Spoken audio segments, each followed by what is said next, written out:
Hello दोस्तों, स्वागत है आपका मेरे चैनल सेकुलर एजुकेशन 563 पे। और आज हम लोग देख रहे हैं क्लास 7 की चैप्टर नंबर 3 एनसीईआरटी का subject social and political life. Chapter का नाम है स्वास्थ्य में सरकार की भूमिका। तो दोस्तों आज हम लोग देखेंगे इसके बारे में। देखिए यहाँ पे फिगर दिखाया गया है कि लोकतंत्र में लोगों की यह अपेक्षा रहती है कि सरकार उनके कल्याण के लिए कार्य करे। यह शिक्षा, स्वास्थ्य, रोजगार प्रदान करने एवं गृह निर्माण, सड़कों के विकास तथा बिजली आदि उपलब्ध कराने के माध्यम से हो सकता है। ये नहीं कि आप जो है लोक कल्याण का काम ना करें, पैसे बांटे, दारू मुर्गा बांटे। ठीक है, ये सब नहीं करना चाहिए। मेन फोकस होना चाहिए सड़क, बिजली। ठीक है, और इस अध्याय में हम स्वास्थ्य के अर्थ उससे संबंधित समस्याओं की जांचेंगे। इस अध्याय के उपशीर्षकों को देखिए, उनके आपके विचार में यह विषय सरकार के काम से किस प्रकार जुड़ा हुआ है। स्वास्थ्य क्या है, ठीक है ना। स्वास्थ्य क्या है, स्वास्थ्य के बारे में एक मिनट। स्वास्थ्य के बारे में हम अनेक प्रकार से सोच सकते हैं। स्वास्थ्य का अर्थ है हमारा बीमारियों और चोट आदि से मुक्त रहना, लेकिन स्वास्थ्य केवल बीमारियों से संबंधित नहीं है। आपने उपर्युक्त कोलाज में से केवल एक स्थितियों को ही स्वास्थ्य से जोड़कर देखा होगा। हम ध्यान नहीं देते हैं कि उपर्युक्त हर स्थिति का संबंध स्वास्थ्य से है। बीमारी के अलावा हमारे लिए उन कारणों का भी विचार करना आवश्यक है जो हमारे स्वास्थ्य पर प्रभाव डालते हैं। उदाहरण के लिए लोगों को पीने के लिए स्वच्छ पानी और प्रदूषण मुक्त वातावरण मिले, ठीक है, तो वे सामान्यतः स्वस्थ रहेंगे। ठीक है, दवा से अच्छा है कि भाई अच्छी हवा मिले, अच्छा वातावरण मिले, प्रदूषण मुक्त जो है स्थान हो, तो फिर ज़्यादा दवाइयों की आवश्यकता नहीं होगी। और यदि लोगों को भरपेट भोजन न मिले अथवा उन्हें घुटन भरी अवस्था में रहना पड़े तो उनके बीमार पड़ने की संभावना अधिक है। हम सब चाहते हैं कि हम जो भी कार्य करें चुस्ती से करें, ऊंचे मनोबल के साथ करें। सुस्त और अकर्मण्य रहना, चिंताग्रस्त होना और लंबे समय तक डरे समय रहना स्वस्थ जीवन के लक्षण नहीं है। हम सबको तनाव मुक्त और प्रसन्न रहना चाहिए। हमारे जीवन के ये सभी पहलू स्वास्थ्य के हिस्से हैं। तो भारत में स्वास्थ्य सेवाएं, आइए भारत में स्वास्थ्य सेवाओं को कुछ पहलुओं का परीक्षण करें। यहाँ दी गई तालिका के प्रथम तथा द्वितीय स्तंभों में दिखाई गई स्थितियों की तुलना कीजिए। क्या आप इन स्तंभों को कोई शीर्षक दे सकते हैं। संसार भर में भारत में सर्वाधिक चिकित्सा महाविद्यालय हैं और यहाँ सबसे अधिक डॉक्टर तैयार किए जाते हैं। लगभग हर वर्ष 15,000 नए डॉक्टर योग्यता प्राप्त करते हैं। भारत के अधिकांश डॉक्टर शहरी क्षेत्रों में बसते हैं और ग्रामवासियों को डॉक्टर तक पहुंचने के लिए लंबी दूरी तय करनी पड़ती है। ग्रामीण क्षेत्रों में जनसंख्या के मुकाबले डॉक्टरों की संख्या काफ़ी कम है। पिछले वर्षों में स्वास्थ्य सेवाओं की सुविधा में काफ़ी वृद्धि हुई है। सन 1950 में भारत में केवल 2,717 अस्पताल थे।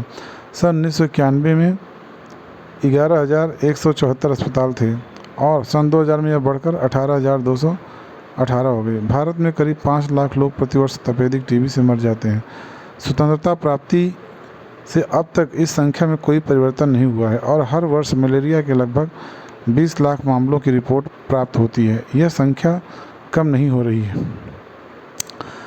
रही तो साफ़ सफाई करना पड़ेगा, जागरूकता अभियान चलाना पड़ेगा, ठीक है, और अच्छा खान पीन रखना पड़ेगा, उससे ठीक हो सकता है। अब क्योंकि देश आज़ाद हुआ था तो उस समय अस्पताल कम थे, लोग पढ़ते लिखते भी कम थे, शिक्षा नहीं थी सबके पास, ठीक है, और लोग गरीबी से जूझ रहे थे, तो कहाँ से ज़्यादा डॉक्टर होंगे, कहाँ से अस्पताल होंगे।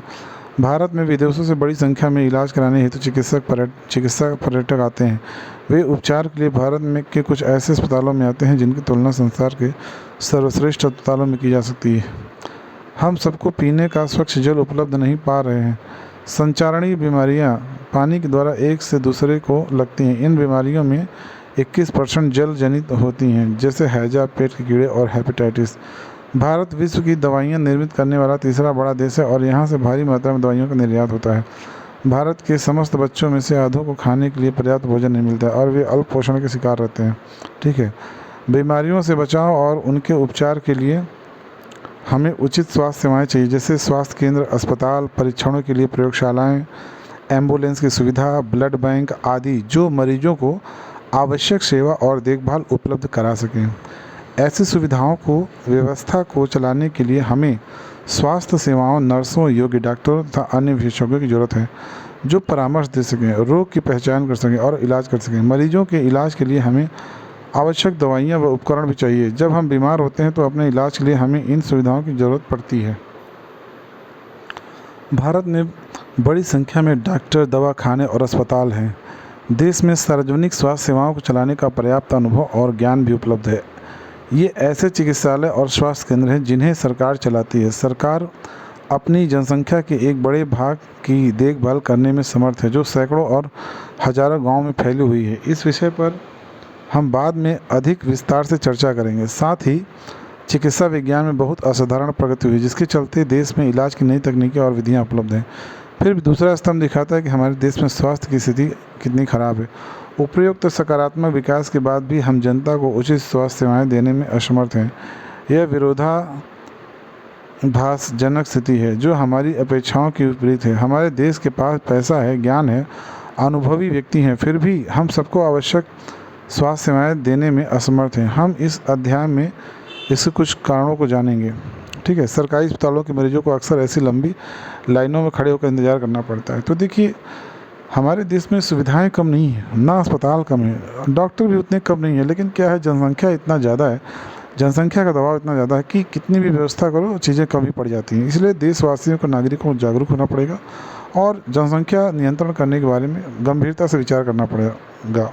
हाकिम शेख की कहानी। हाकिम शेख पश्चिम बंगाल खेत मजदूर समिति PBKMS के एक सदस्य है, जो पश्चिमी बंगाल में खेतिहर मजदूरों का एक संगठन है। 1992 में एक शाम वे चलती ट्रेन से गिर गए और उन्हें सिर में गंभीर चोटें आई। उनकी हालत बहुत नाजुक थी और उन्हें तुरंत इलाज की आवश्यकता थी। उन्हें कोलकाता के एक सरकारी अस्पताल में ले जाया गया, लेकिन उन्हें भर्ती करने से मना कर दिया गया क्योंकि वहाँ कोई बिस्तर खाली नहीं था। दूसरे अस्पताल में आवश्यक सुविधाएं या उनके इलाज के लिए जरूरी विशेषज्ञ नहीं थे। इस प्रकार अत्यंत गंभीर हालत में उन्हें 14 घंटे के अंदर 8 सरकारी अस्पतालों में ले जाया गया, किंतु किसी ने भी उन्हें भर्ती नहीं किया।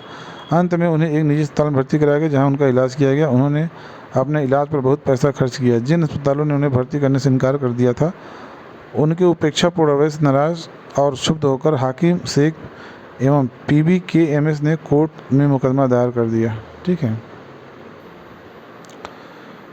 एक इलाज का खर्च। अमन और रंजन अच्छे मित्र हैं। रंजन का परिवार साधन संपन्न है, जबकि अमन के माता पिता जैसे तैसे गुजारा चलाते हैं। अरे अमन बड़े भाई, अरे अमन बड़े दिनों बाद मिले हो, कैसे हो? ठीक है। अब ये बोल रहा है, मुझे वायरल बुखार हो गया था और अस्पताल जाना पड़ा। अच्छा दोस्त, मुझे भी वायरल हुआ था। मैं इसी सोमवार से स्कूल आ रहा था। मेरे डैडी किंग्सवे के नए अस्पताल में डॉक्टर को दिखाने ले गए, वहाँ बहुत ही अच्छा लगा। ठीक है। अब यहाँ लिखा है, अस्पताल की बिल्डिंग ऐसी चकाचक दिखती थी कि मुझे लगा कोई 5 सितारा होटल है। मतलब ये लड़का बता रहा है प्राइवेट हॉस्पिटल के बारे में। डैडी कह रहे थे कि ये एक प्राइवेट अस्पताल है और बढ़िया से बढ़िया सुविधाएं मिलती हैं। ठीक है। तो अब रिसेप्शन काउंटर पर डैडी को 500 रुपये देने पड़े। बता रहे कि वहाँ कितना पैसा लगा, क्या प्रॉब्लम। डॉक्टर को दिखाने से पहले ही पता है वहाँ बड़ा अच्छा संगीत बज रहा था और सब कुछ कितना साफ़ सुथरा और जगमग लग रहा था। तो ये भाई प्राइवेट हॉस्पिटल की खूबियाँ हैं। पैसा तो भी ज़्यादा बढ़ा के लेते हैं, इसीलिए सब सुविधाएं देते हैं। डॉक्टर ने मुझे बहुत से परीक्षण करवाने को कहा, पर वहाँ तो सब दोस्तों की तरह बात कर रहे थे। एक महिला ने जांच के लिए मेरा खून लिया। उसने बातों बातों में खूब मजाक किया और मुझे दर्द का पता नहीं चला। जब हमारे परीक्षणों के नतीजे आ गए तो हम वापस डॉक्टर के पास गए। उन्होंने नतीजों को देखा और कहा सब कुछ ठीक ठाक है, मुझे सिर्फ वायरल हुआ है। उन्होंने कुछ दवाइयाँ लिख दी और आराम करने को कहा। भाई देखिए, सरकारी अस्पताल में सुविधाएं उतनी अच्छी नहीं होती हैं, लेकिन फ्री में इलाज होता है। प्राइवेट में क्या है, पैसा लेते हैं तो सर कह के इज्जत से जो है बात करते हैं और अच्छे से इलाज करते हैं। ठीक है, आगे देखते हैं। डॉक्टर ने मुझे बहुत से परीक्षण करवाने का। सर वहाँ तो अच्छा ठीक है, ये हो गया। क्या तुमने रियलिटी टीवी पर बैटमैन वाला चुटकुला सुना है? हाँ तो छोटे जनाब, यह गुलाबी गोली दिन में 3 दफ़ा लेनी है, यह सफ़ेद वाली सोने से पहले, और यह शरीर के दर्द के लिए है। यह एक सिरप है, घबराओ नहीं, बढ़िया स्वाद है इसका। ठीक है। धन्यवाद डॉक्टर, मुझे तो अभी से ठीक लगने लगा है। ठीक है। अच्छे से बात करने से आधी बीमारियाँ दूर हो जाती हैं। ठीक है। अब यहाँ देखते हैं। तुम्हें यह सारी बातें बताने के लिए मैं कब से इंतज़ार कर रहा हूँ। अच्छा तो अपनी कहो, तुम किस अस्पताल में गए थे? ठीक है। ये सरकारी हॉस्पिटल वाला लड़का बोल रहा है। और सच में कितना ज़्यादा समय लगा? बहुत समय लगेगा, सरकारी अस्पताल में भीड़ रहती है, फ्री में होता है ना इलाज।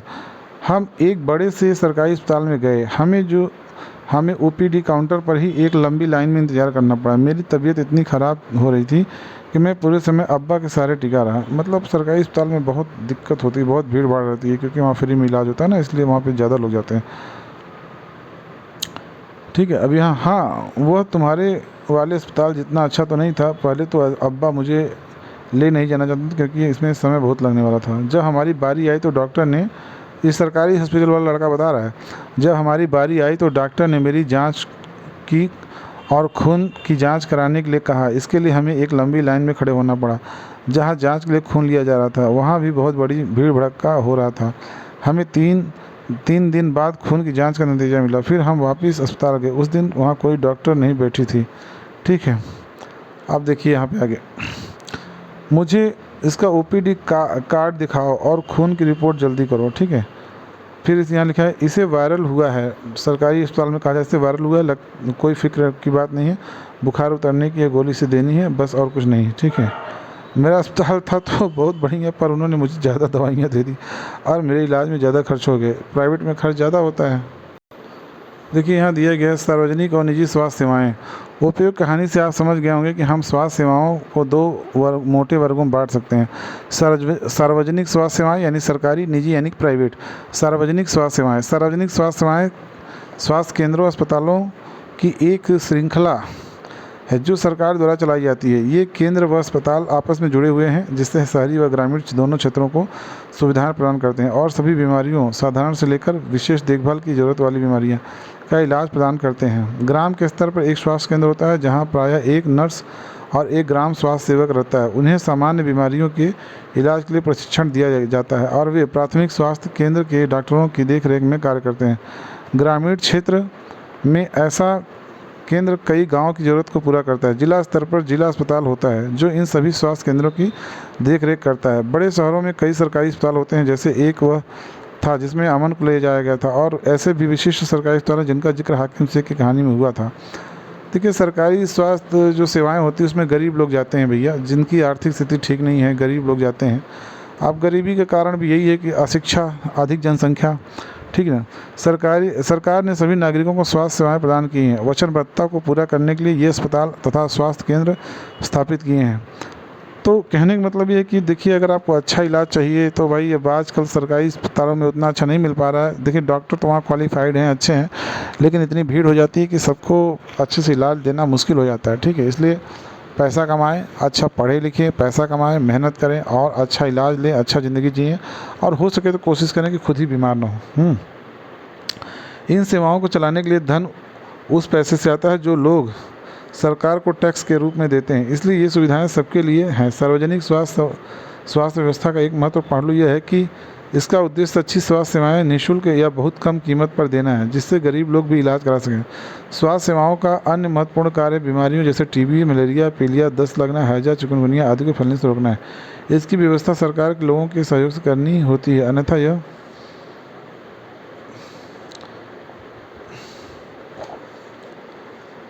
असफल हो जाएगी। ठीक है, फिर जो देखते हैं, जब आप बीमार होते हैं तो कहाँ जाते हैं। देखिए, जब हम बीमार होते हैं तो भाई जो पैसे वाला होता है सरकारी में प्राइवेट में जाता है, गरीब लोग सरकारी में जाते हैं। ठीक है, किन कठिनाइयों का सामना करना पड़ता है, भीड़ लगाना पड़ता है, सरकारी अस्पतालों में भीड़ लगी रहती है, लाइन लगाना पड़ता है। ठीक है, सरकारी अस्पताल में अमन को किन कठिनाइयों का सामना करना पड़ा, भाई भीड़ लगाना पड़ा, रिपोर्ट जल्दी नहीं आई। ठीक है, रंजन को इतना अधिक पैसा क्यों खर्च करना पड़ा, क्योंकि प्राइवेट में पैसा ज़्यादा लगता है, अच्छा ट्रीटमेंट मिलता है। हमें सरकार को कर क्यों देना चाहिए। ठीक है, दिया है। सरकार कर से प्राप्त धन का उपयोग विभिन्न प्रकार की सार्वजनिक सेवाओं को मुहैया करवाने में खर्च करती है, जिसमें सभी नागरिकों को फायदा होता है। प्रतिरक्षा, पुलिस, न्यायिक व्यवस्था, राजमार्ग इत्यादि कुछ सेवाओं से सभी नागरिकों को लाभ होता है, अन्यथा इन सेवाओं की व्यवस्था स्वयं नागरिक नहीं कर सकते। करों से ही कुछ विकासात्मक कार्यक्रम एवं सेवाएं उपलब्ध होती हैं, जैसे शिक्षा, स्वास्थ्य, रोजगार, सामाजिक कल्याण, व्यावसायिक प्रशिक्षण इत्यादि, जिनसे ज़रूरतमंद नागरिकों को लाभ मिलते हैं। करों से प्राप्त धन का उपयोग कुछ प्राकृतिक आपदाओं जैसे बाढ़, भूकंप, सुनामी आदि मामलों में राहत एवं पुनर्वास के लिए किया जाता है। अंतरिक्ष, परमाणु एवं प्रक्षेपास्त्रों से संबंधित कार्यक्रमों को भी करों के द्वारा राजस्व से ही चलाया जाता है। सरकार खासतौर से गरीबों को कुछ सेवाएं प्रदान करती है जो बाजार से नहीं खरीद पाती। इसका उदाहरण है स्वास्थ्य संबंधी सेवाएँ। क्या आप ऐसे अन्य उदाहरण दे सकते हैं। ठीक है, तो आज तक के लिए साथियों यही। अगले पार्ट में हम जो है देखेंगे आगे, ठीक है, निजी स्वास्थ्य सेवाओं के बारे में देखेंगे, ठीक है। तो आज तक यहाँ इसको थोड़ा सा कंप्लीट ही करते हैं। उदाहरण के लिए मच्छरों से पैदा होने से रोकने के अभियान को सफल बनाने के लिए सुनिश्चित करना पड़ेगा कि क्षेत्र के सभी लोग अपने कूलरों व घर की छतों पर आदि पर पानी एकत्र न होने दें। हाकिम सेब के प्रकरण को पुनः याद करिए। क्या आप जनता जानना चाहेंगे कि उसके मामले में कोर्ट ने क्या निर्णय दिया? हमारे संविधान के अनुसार लोगों के हित को सुनिश्चित करना और सबको स्वास्थ्य सेवाएं प्रदान करना सरकार का प्राथमिक कर्तव्य है। सरकार को हर व्यक्ति के जीवन के अधिकार की रक्षा करनी है। अदालत ने कहा कि हाकिम सेब को जिन कठिनाइयों से गुजरना पड़ा उसमें उनकी जान भी जा सकती थी। यदि कोई अस्पताल समय पर व्यक्ति की इलाज नहीं प्रदान कर पाता तो इसका तात्पर्य है कि उससे जीवन की सुरक्षा नहीं दी जा रही है। अदालत ने यह भी कहा कि सरकार का कर्तव्य है कि वह मरीजों को आवश्यक स्वास्थ्य सेवाएं दे, जिसमें आकस्मिक इलाज की सुविधा भी सम्मिलित हो। अस्पताल और उनके स्वास्थ्य संबंधी कर्मचारियों को आवश्यक इलाज प्रदान करने की जिम्मेदारी पूरी करनी चाहिए। सरकारी अस्पतालों ने हाकिम सेब का इलाज करने से मना कर दिया, इसलिए अदालत ने राज्य सरकार को निर्देश दिए कि वह हाकिम सेब द्वारा इलाज पर व्यय किए गए पूरे खर्च का भुगतान करे। ठीक है साथियों, तो बहुत बहुत धन्यवाद। और मेरे चैनल को साथियों सब्सक्राइब करें, लाइक करें, शेयर करें। और गोदी टीचर्स या सरकार समर्थित जो भोपू हैं या जो दक्षिणपंथी लोग हैं उनको काउंटर करने के लिए हमने चैनल बनाया है। तो साथियों कृपया मेरा सहयोग करें और लाइक करें, शेयर करें, सब्सक्राइब करें। अगला जो टॉपिक है वो नेक्स्ट पार्ट में आएगा। काफ़ी वीडियो बड़ा हो रहा है तो इसलिए हम यहीं ख़त्म कर रहे हैं। तो धन्यवाद साथियों। जय लोकतंत्र, जय संविधान, जय भारत।